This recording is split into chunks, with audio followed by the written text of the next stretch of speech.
Đây là một cuộc chiến không ngờ đến nhất. Nếu xét đúng theo kích thước thật, El Gran Magia chỉ đủ làm món lót dạ cho Seater, kẻ nuốt chửng cả đại dương không cần nhai. Nhưng hôm nay, hãy gạt bỏ chênh lệch đó. Giả định hai quái vật có kích thước tương đương, giữ nguyên bản năng, sức mạnh và sự hung bạo vốn có. Khi kẻ săn mồi khổng lồ đối mặt với ác mộng cổ xưa của đáy biển, ai sẽ là kẻ bị nuốt chửng? El Gran Magia với Seater gì tồn tại?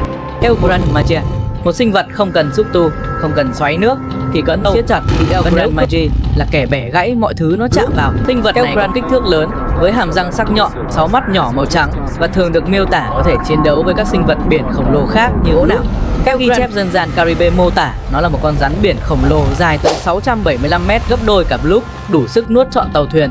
Thân hình dày như thân tàu chiến, vảy đen sẫm, ánh lên như thép ướt trong ánh chớp. Khi El Gran Magia bơi, cả mặt biển rung lên như đang có thứ gì đó quá lớn di chuyển bên dưới.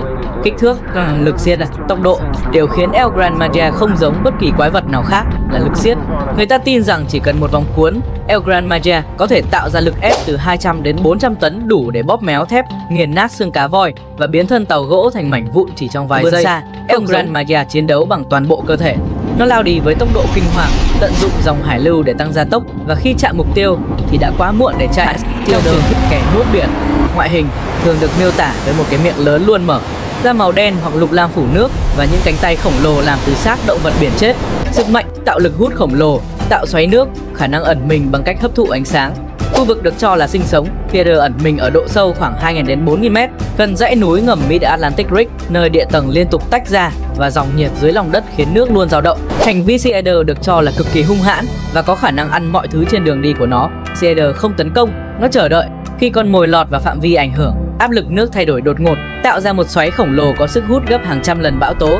Toàn bộ tàu cá có thể bị kéo xuống chỉ trong vài giây, và sonar ghi nhận âm thanh giống như tiếng gió rít dưới nước, một mảng im bặt. Nếu The Bloop sử dụng âm thanh để tấn công, thì Seater sử dụng sức hút của chính biển cả.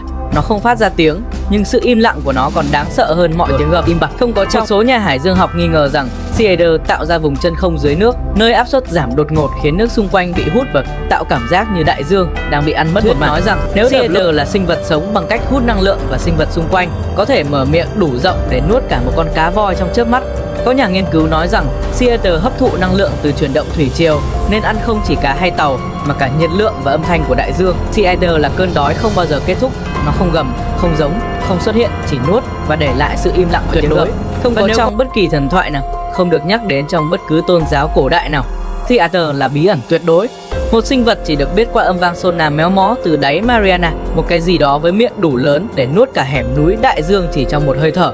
Không ai biết nó có mắt, có não hay có ý thức, chỉ biết rằng mọi thứ tiến gần nó đều biến mất khỏi bản đồ thế giới. Thậm chí Cthulhu, kẻ khiến người nhìn phát điên, cũng không thể xóa sạch một vật thể vật lý khỏi đại dương như vậy. Hay có những vùng nước bỗng xoáy tròn, tàu, cá lưới, tất cả bị hút xuống đáy mà không để lại bọt khí. Người ta gọi hiện tượng ấy là Seater, kẻ ăn biển. Một số đáy đại dương không rung chuyển vì bão, nó rung lên vì đói. Từ vực sâu, nơi ánh sáng bị nghiền nát, một chuyển động khổng lồ lan dọc theo đáy biển, san hô biến mất, sinh vật biển sâu bốc hơi khỏi chuỗi thức ăn. Seater đang săn mồi, không lãnh thổ, không phân biệt con mồi, chỉ có nuốt chửng. Nhưng Seater đã phạm một sai lầm.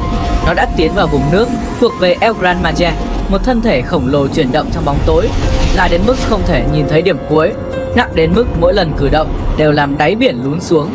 El Gran Magia, nó không tấn công ngay, nó quấn lãnh thổ để dòng hải lưu đổi hướng, áp suất tăng vọt. Một thông điệp rõ ràng được gửi đi: rời khỏi đây hoặc bị nghiền nát. Seater không hiểu ngôn ngữ đó. Seater tấn công trước, nước biển bị hút ngược, đáy đại dương bị xé lên từng mảng, mọi thứ trước mặt bị kéo thẳng vào vực sâu trong miệng nó. El Gran Magia bị kéo lệch thân, nhưng ngay khoảnh khắc đó, El Gran Magia cuốn ngược thân thể, siết chặt phần cổ Seater, ép áp suất lên đến mức nước biển phát nổ giữa hai cơ thể. Seater gầm lên, không phải bằng âm thanh mà bằng chấn động. Seater phản công, nó cắn thẳng vào thân El Gran Magia, hàm răng nghiền nát vảy cổ đại, máu đen lan ra trong nước. El Gran Magia đáp trả ngay lập tức, toàn bộ cơ thể nó quất mạnh, đập Seater vào vách đáy biển, khiến cả mảng đá cổ sụp đổ. Hai quái vật cuộn chặt lấy nhau, siết cắn hờ nghiền, biến đáy biển thành lò xay thịt khổng lồ. Seater kích hoạt bản năng thật sự, nuốt không gian. Nó không nuốt El Gran Magia, nó nuốt cả nước biển xung quanh. Áp suất sụp đổ cục bộ, cong xiết của El Gran Magia mất điểm tựa. Seater thoát ra, lao thẳng vào trung tâm thân thể đối thủ. El Gran Magia rít lên, một phần thân thể bị xé rách, nhưng Seeder đã tiến quá sâu. El Gran Magia dồn toàn bộ sức mạnh còn lại, không quấn cổ, không quấn thân, nó quấn hàm Seeder siết chặt, ép ngược lực nuốt, khiến áp suất dồn lại bên trong chính cơ thể Seeder. Nước biển tràn ngược, nội tạng bị ép nổ, nó chìm sâu hơn vào vực tối, tìm kiếm vùng biển khác để săn mồi. El Gran Magia buông thân, vết thương chậm rãi khép lại, nó quay về bóng tối, tiếp tục cuộn mình quanh lãnh thổ cổ đại. Seeder là kẻ nuốt mọi thứ, nhưng El Gran Magia là thứ không thể nuốt. Seeder đã rút lui, đáy biển tưởng chừng yên lặng trở lại, nhưng El Gran Magia không dừng lại. Sau trận chiến, nó tiếp tục trườn sâu hơn, đến một khu vực mà ngay cả những quái vật khác cũng tránh né, không vì sức mạnh mà vì ký ức. Tại đó, nước biển trở nên nặng nề, dòng chảy méo mó và cảm giác phương hướng biến mất. El Gran Magia bắt đầu chậm lại, không phải vì bị thương mà vì nó không còn chắc mình đang ở đâu.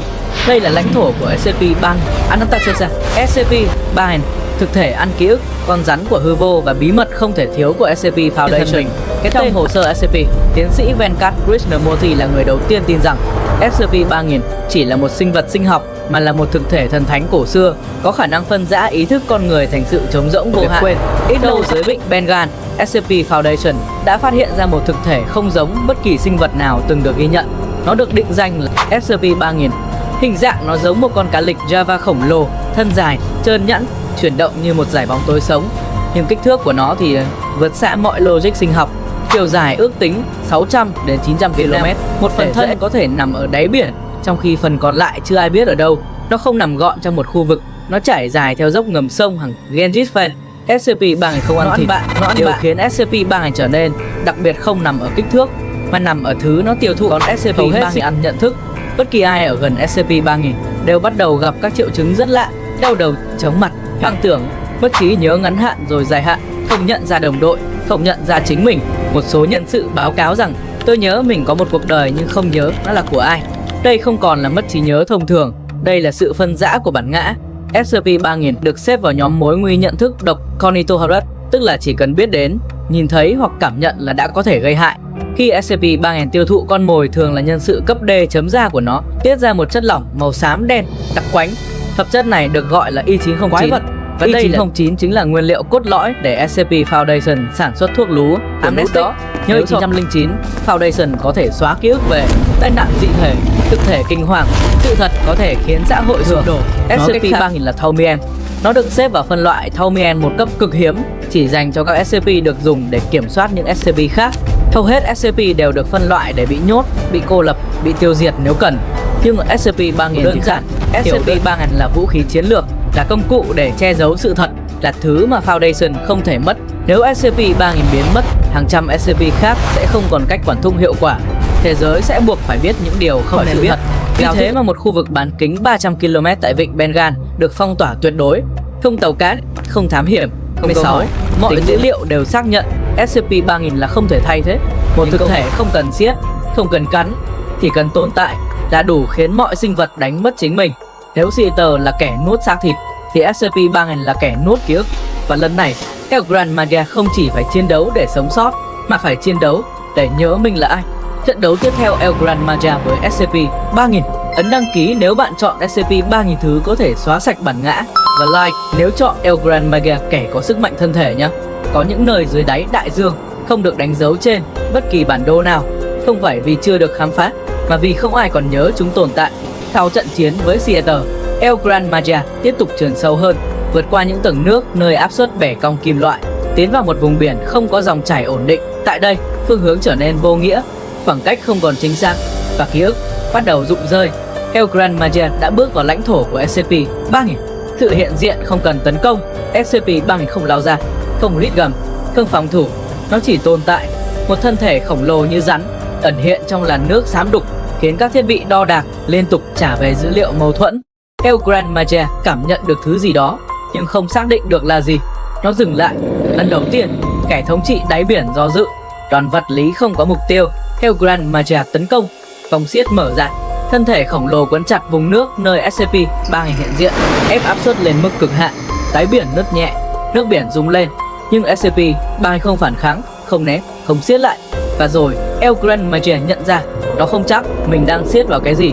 ký ức bắt đầu biến mất, hiệu ứng nhận thức lan rộng, không đau đớn, không đột ngột, chỉ là một khoảng trống nhỏ xuất hiện trong ý thức El Gran Magie. Nó quên mất mình vừa tấn công hay chưa, mục tiêu đang ở đâu, vì sao mình tiến vào vùng biển này. Vòng siết lỏng dần, SCP-3000 bắt đầu ăn, không phải thịt, không phải máu, mà là bản năng và nhận thức của El Gran Magie. Cuộc chiến không có âm thanh, El Gran Magie phản ứng theo bản năng cuối cùng còn sót lại, quật thân, xiết loạn, nghiền không gian. Nhưng mỗi đòn đánh đều, chậm hơn một nhịp, lệch mục tiêu, thiếu chính xác, không phải vì SCP-3000 né tránh, mà vì El Gran Magie không còn nhớ đối thủ là khái niệm gì. SCP-3000 không cần chiến thắng, SCP-3000 trườn qua thân El Gran Magie, thì một tiếp xúc nhẹ. F909 được tiết ra, không phải để giết, mà để xóa. El Gran Magie bắt đầu quên lãnh thổ của mình, những trận chiến đã thắng, lý do nó tồn tại dưới đáy biển, thân thể vẫn mạnh, cơ bắp vẫn xiết được đá, nhưng mà ý thức bên trong đã trống rỗng. Kẻ thống trị rút lui, El Gran Magie dừng lại, không phải vì sợ, mà vì không còn lý do để tiếp tục. Nó buông thân, quay đầu trườn đi, không phải chạy trốn, mà là lạc lối. SCP-3000 không đuổi theo, nó chưa từng cần làm vậy. Từng có một ghi chú nội bộ về SCP tại tài liệu. Ghi chú nội bộ cấp 4, sự kiện cho thấy SCP-3000 không cần tiêu diệt sinh vật cấp quái vật lãnh thổ. Việc loại bỏ bản ngã và mục đích tồn tại hiệu quả hơn nhiều so với hủy diệt vật lý. Một thực thể không nhớ mình là ai sẽ tự rời khỏi cuộc chiến. Kết kẻ thắng không đổ máu. El Gran Magie vẫn sống, vẫn khổng lồ, vẫn nguy hiểm. Nhưng từ ngày đó, nó không còn quay lại vùng biển ấy. Không phải vì thất bại, mà vì nơi đó không còn tồn tại trong ký ức của nó. SCP-3000 không đánh bại kẻ mạnh hơn mình, nó chỉ khiến đối thủ quên mất vì sao mình từng là kẻ mạnh. Cuộc đối đầu này khép lại. Đừng quên like, đăng ký kênh và bật thông báo để không bỏ lỡ trận chiến kế tiếp. Một vị thần cổ đại đang thức tỉnh Cthulhu, và ở nơi những con tàu biến mất không dấu vết, kẻ thống trị xúc tu đang vươn mình Kraken. Nhớ để lại bình luận để cổ vũ tôi làm những video hay hơn nữa nhé.